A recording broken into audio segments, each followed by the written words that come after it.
নমস্কার, আপনারা দেখছেন জেলার ১ নম্বর online TV channel Birbhum RC TV. শুরু করছি আজকের সংবাদ। বিস্তারিত সংবাদে যাবার আগে দেখে নেব সংবাদ শিরোনাম।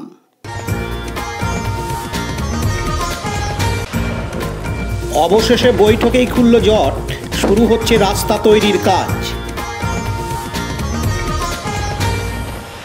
কেন্দ্রীয় বাহিনীর রুট মার্চ মোরারই বাজারে।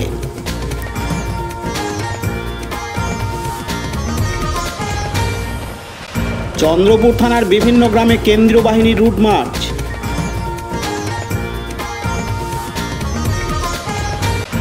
দুবরাজপুর ব্লকের বেলসরা গ্রামের চাষিরা আখের গুড় প্রস্তুতিতে ব্যস্ত।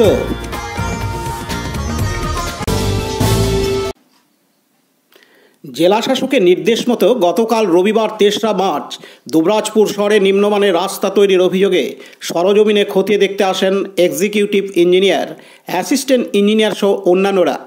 তারা নিম্নমানের তৈরি রাস্তার অভিযোগের সত্যতা দেখার জন্য রাস্তা পরিদর্শন করেন। সেই সময় পৌরসভার কাউন্সিলর ও সাধারণ মানুষের ক্ষোভের মুখে পড়েন তারা। দুবরাজপুর পৌরসভার কাউন্সিলররা দুবরাজপুর পৌরসভার কাউন্সিলরদের ঘরে এক্সিকিউটিভ ইঞ্জিনিয়ার সহ অন্যান্যদের ভালো রাস্তার দাবিতে আলোচনা বসার জন্য জানান। আজ সোমবার ৪ঠা মার্চ দুপুরে সেই মতো দুবরাজপুর পৌরসভার কাউন্সিলরদের ঘরে সে আলোচনা হয়। এই আলোচনায় উপস্থিত ছিলেন এক্সিকিউটিভ ইঞ্জিনিয়ার জাকির হোসেন মল্লিক সহ অন্যান্যরা। অন্যদিকে দুবরাজপুর পৌরসভার কাউন্সিলর বনমালী ঘোষ, মানিক মুখার্জি, সাগর কুণ্ডু, অর্জুন চৌধুরী সহ আরও অনেকে উপস্থিত ছিলেন। আলোচনায় বের হয় সমাধান সূত্র। জানা গেছে আগামীকাল মঙ্গলবার ৫ই মার্চ থেকেই রাস্তার কাজ শুরু হবে। কাজ হবে রাত্রিবেলায়। এদিন এক্সিকিউটিভ ইঞ্জিনিয়ার জাকির হোসেন মল্লিক বলেন, যেগুলো পাথর উঠে গেছে সেগুলো আবার রেকটিফিকেশন করে কালকে প্রোগ্রাম হয়েছে, কালকে রাত্রে কাজ হবে। কাল আর পরশু ২-৩ দিন লাগবে, হয়ে যাবে। একদম সব পরিষ্কার কাজ হবে।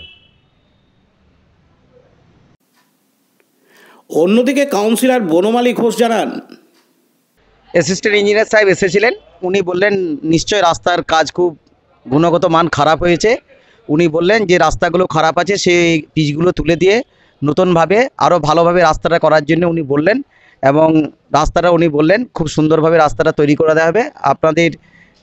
আপনারা যে অবজেকশনটা করেছিলেন সেটা আমরা বিচার করে দেখেছি, আপনারা যেটা করেছেন ঠিকই করেছেন।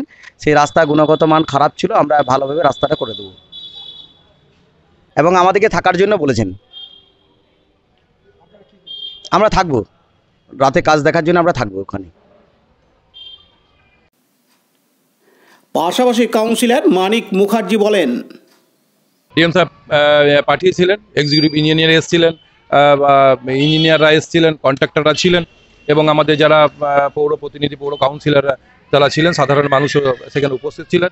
এবং মিটিংয়ের মধ্যে একটি জিনিস উঠে এলো যে তাদের যে কাজ করার ক্ষেত্রে কিছু ভুল হয়েছে, এবং তারা সেটা অ্যাডমিট করলেন যে হ্যাঁ আমাদের কিছু ভুল হয়েছে, এবং সেটা ভুলটা সংশোধন করার জন্য আমাদের যে এক্সিকিউটিভ ইঞ্জিনিয়ার ছিলেন তিনি সিদ্ধান্ত নিলেন যে বিটুমিনাস কংক্রিট যেটা এখানে ছিল না দুবরাজপুরের বুকে, সেটা উনি করলেন 33 mm করবেন রোলার চালানোর আগে।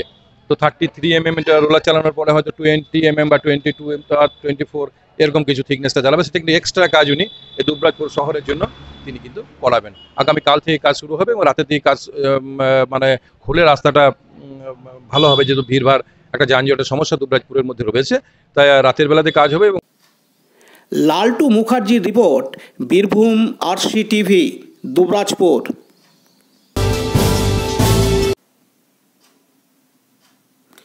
কেন্দ্রীয় বাহিনীর রুট মার্চ বীরভূমের মোরারই থানা এলাকায় শুরু হয় আজ সোমবার ৪ঠা মার্চ। সামনেই লোকসভা নির্বাচন, কিন্তু এখনও লোকসভা ভোটের দিনক্ষণ নির্ঘণ্ট ঘোষণা হয়নি। তবে সাধারণ মানুষ যাতে নিরাপদে, নিশ্চিন্তে এবং শান্তিতে ভোটাধিকার প্রয়োগ করতে পারেন, সেই জন্য নির্বাচনী নির্ঘণ্ট ঘোষণার আগেই কেন্দ্রীয় বাহিনীর রুট মার্চ ও এরিয়া ডমিনেশনের কাজ শুরু করে দিল বীরভূমের মোরারই থানার গোটা মোরারই বাজার। এদিন কেন্দ্রীয় বাহিনী মোরারই বাজারের সাধারণ মানুষের সঙ্গে কথা বলেন ও তাদের কোনো অভিযোগ থাকলে তা মন দিয়ে শোনেন। কেন্দ্রীয় বাহিনীর এই রুট মার্চের সঙ্গে ছিলেন মোরারই থানার ওসি সাকিব সাহেব সহ অন্যান্য আধিকারিকরা ও পুলিশ কর্মীরা। দীপু মিয়ার report, Birbhum RC TV, Murarai. এখন বিজ্ঞাপন বিরতি, ফিরে আসছি বিরতির পর। সবথেকে ভালো চিকিৎসা সবচেয়ে কম খরচে, সবচেয়ে কম খরচে। সবথেকে ভালো চিকিৎসা সবচেয়ে কম খরচে, সবচেয়ে কম খরচে। বিশ্বমানের স্বাস্থ্য পরিষেবা মিলবে দিনে রাতে, বিশ্বমানের স্বাস্থ্য পরিষেবা মিলবে দিনে রাতে। মণি মহেশ হসপিটাল, মণি মহেশ হসপিটাল, মণি মহেশ হসপিটাল, মণি মহেশ হসপিটাল। মণি মহেশ হসপিটাল, দুবরাজপুর, বীরভূম। ফিরে এলাম বিরতির পর। কেন্দ্রীয় বাহিনীর রুট মার্চ বীরভূমের চন্দ্রপুর থানা এলাকায় শুরু হয় গতকাল রবিবার ৩রা মার্চ। সাধারণ মানুষ যাতে নিরাপদে, নিশ্চিন্তে এবং শান্তিতে ভোটাধিকার প্রয়োগ করতে পারেন সেই জন্য নির্বাচনী নির্ঘণ্ট ঘোষণার আগেই কেন্দ্রীয় বাহিনীর রুট মার্চ ও এরিয়া ডমিনেশনের কাজ শুরু করে দিল বীরভূমের চন্দ্রপুর থানার অন্তর্গত তাঁতিপাড়া গ্রাম পঞ্চায়েতের বিভিন্ন গ্রামে। কেন্দ্রীয় বাহিনীর এই রুট মার্চের সঙ্গে ছিলেন চন্দ্রপুর থানার ওসি ঝুমুর সিনহা সহ অন্যান্য আধিকারিকরা ও পুলিশ কর্মীরা। সোমনাথদের রিপোর্ট, বীরভূম RCTV, তাঁতিপাড়া। এখন বিজ্ঞাপন বিরতি, ফিরে আসছি বিরতির পর। বঞ্চনার অবসান, শ্রমের সম্মান। 100 দিনের কাজের অদক্ষ শ্রমদানকারীদের জীবনে এলো নতুন প্রভাতের আলো। মাননীয় মুখ্যমন্ত্রী মমতা বন্দ্যোপাধ্যায়ের উদ্যোগে তাদের 2 বছরের বকেয়া মজুরির বঞ্চনার অবসান হলো। সম্পূর্ণ রাজ্য সরকারের নিজস্ব তহবিল থেকে 2651 কোটি টাকা ব্যয়ে 59 লক্ষ অদক্ষ শ্রমদানকারীদের বকেয়া মজুরি প্রদান করা হয়েছে। হাসি ফুটেছে রাজ্যের সকল অদক্ষ শ্রমদানকারীদের মুখে। পঞ্চায়েত ও গ্রামোন্নয়ন দপ্তর, পশ্চিমবঙ্গ সরকার কর্তৃক জনস্বার্থে প্রচারিত। ফিরে এলাম বিরতির পর। আখ চাষ বেশ লাভজনক জীবিকা। মাঘ ফাল্গুন মাস জুড়ে একসময় বীরভূমের প্রায় প্রতি গ্রামে দেখা যেত আখের শাল। গরু কিংবা মহিষ দিয়ে লোহার বেলুন ঘুরিয়ে বের করা হতো এই আখের রস। তারপর আখ গাছের ছাল ছিবড়ে পুড়িয়ে জ্বালানির সাহায্যে সেই রস 3 থেকে 4 ঘন্টা আগুনে ফুটিয়ে তৈরি করা হতো আখের গুড়। কিন্তু এখন গ্রামে গ্রামে সেই গুড় তৈরির রমরমা নেই। জেলায় কমে গেছে আখ চাষ। আমাদের জেলা বীরভূমের আমোদপুর সুগার মিল এখন ইতিহাসের পাতায়। তবুও জেলার ময়ূরেশ্বর, লাভপুর, সাঁইথিয়া, ইলামবাজার, খয়রাসোল ব্লকের বেশ কিছু এলাকায় এখনও আখ চাষ হয়। দুবরাজপুর ব্লকের চণ্ডীপুর, কুকুটিয়া, মেজে, বেলসারা, পটলপুর, কুলেকুড়ি এমন সব কৃষিপ্রধান গ্রামের চাষিরা পরম্পরায় এখনও ধরে রেখেছেন আখ চাষ। বেলসারা গ্রামের আখের রস দিয়ে গুড় তৈরিতে ব্যস্ত এখন বুদ্ধদেব ঘোষ, ষষ্ঠী মণ্ডল, অখিল ঘোষ, আশিস পাল, সাধন মণ্ডলের মতো এলাকার চাষিরা। গ্রামের 50টি চাষি পরিবার এখনও আখ চাষ করে লাভের মুখ দেখছেন। নতুন প্রযুক্তির কারণে গরু মহিষের পরিবর্তে এখন ডিজেল ইঞ্জিন বা মোটরের সাহায্যে বেলুন ঘুরিয়ে পেশাই করে বের করা হচ্ছে আখের রস। তাতে সময় এবং কায়িক পরিশ্রম দুই কমেছে। বেলসারা গ্রামে প্রায় 1 মাস ধরে চলা সেই গুড় প্রস্তুতির ছবি ধরা পড়েছে আমাদের বীরভূম RCTVর ক্যামেরায়। কথা বলেছেন এক আখ চাষি বুদ্ধদেব ঘোষ। এদিন তিনি জানান,